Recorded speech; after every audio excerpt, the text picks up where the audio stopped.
Alors du coup, je vais vous présenter justement une bande dessinée que j'ai adorée et une bande dessinée cocorico française. Alors c'est une bande dessinée dont les dessins et les reliefs sont très bien travaillés et elle est haut en couleur. Le scénario a un bon suivi, un bon développement, a une bonne continuité. L'univers change un petit peu des univers qu'on connaît, hein, attention, c'est pas pareil. Et surtout, c'est très glauque. Non, non, c'est très très glauque. Bon, vous connaissez un petit peu la routine, pouce bleu, abonnement et commentaires pour me remercier de mon travail. Allez, c'est parti.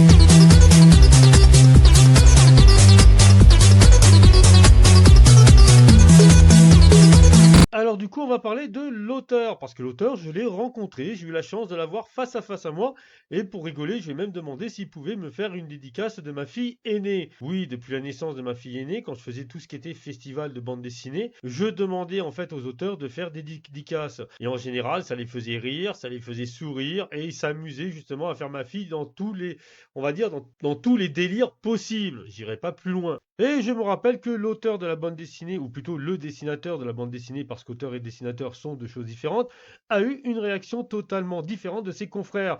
Si ses confrères s'amusaient toujours un petit peu à mettre mes filles, bah, par exemple avec le petit Spirou, ou être soulevé sur un bouclier, ou etc., etc., et ben lui m'a regardé droit dans les yeux et m'a dit d'un ton solennel, totalement froid, hein, qui m'a fait penser à la dame Family au passage. Monsieur, vous savez que dans quelques années, votre fille, quand elle verra ça, vous dira droit dans les yeux que vous aviez franchement rien d'autre à foutre de votre vie. Oui, le dessinateur a en fait une mentalité qui correspond très bien au dessin de Zorn et de Dina. Alors, je dirais même que c'est peut-être même sûrement pour ça que la bande dessinée réussit. Et si maintenant il entend un petit peu ce que j'ai à lui dire en réponse, les quelques années sont donc passées, ma fille devient adolescente et s'amuse un petit peu à reprendre toutes les dédicaces que j'ai fait d'elle quand elle était enfant et ça nous fait de magnifiques souvenirs. Voilà. Alors pour cette petite anecdote et la qualité du dessin, on va donc remercier donc le dessinateur Bessadi. Bruno Bessadi, pardon. On a aussi le dessinateur Vincent Tranoï, au scénario Jean-David Morvan et en couleur Color Twin ou Christian Leroll. Nous noterons qu'à partir du troisième tome, Bruno Bessadi sera donc le seul qui effectuera tous les dessins de la saga. Il y aura 6 tomes, donc le premier tome va sortir en 2000, qui va s'appeler donc Les Laminoirs. Le deuxième, Le Dauphin et le Renard, 2003. Les Griffes de la Meute, 2005. Famille décomposée, 2007, charmant comme titre. Zombies dans la brume, 2008. Et Notre Père qui est odieux, 2012. Que des titres qui donnent envie à lire. Mais non, franchement, la BD, elle est géniale, hein, je vous la conseille. Stop, je sais que tu te laisses facilement distraire.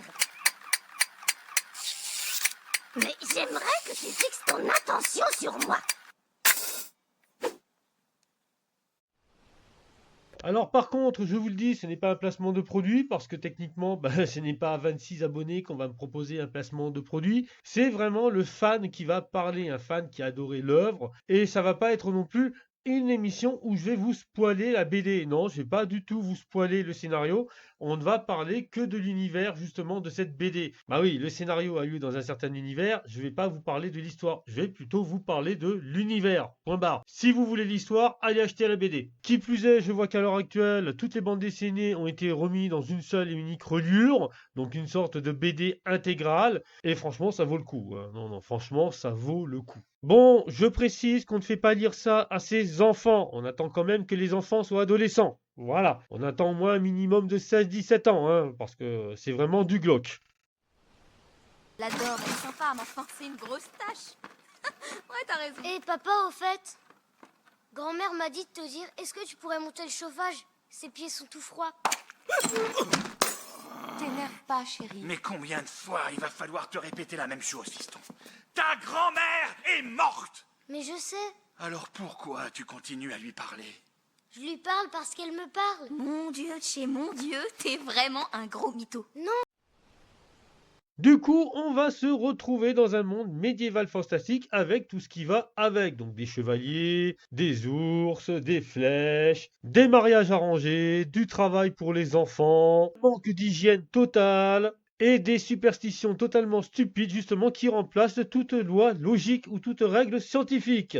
Mais par contre, dans ce monde, on a quelque chose de particulier, ben la mort est absente. Non, non, la mort a existé avec tout ce qu'il y avait de magnifique, famine, maladie, guerre, etc., etc. Mais la mort a été emprisonnée dans un miroir magique par un bon roi, et depuis, les gens ne meurent plus. Voilà, c'est le seul truc positif qu'il y a dans cette bande dessinée. Le problème, c'est que le fait d'avoir emprisonné justement la mort dans un miroir, c'est que toute la société médiévale a dû refaire ses règles en conséquence. En effet, si les gens ne mouraient plus, en fait, c'était leur âme qui ne mourait plus. Parce que quand on meurt, la mort vient chercher notre âme. Mais les règles physiques restaient en action. Ça veut dire qu'on était encore sujet au vieillissement. Donc, naître, grandir, vieillir, le corps finissait par arrêter de fonctionner, mais l'âme était encore emprisonnée dans le corps, donnant donc lieu à des sortes de ghouls, totalement conscientes de leur état. Et même cela est encore pire, parce que la seule façon pour que l'âme sorte du corps, c'est qu'on tranche l'axe tête-colonne, c'est-à-dire qu'on tranche en fait tout simplement la tête.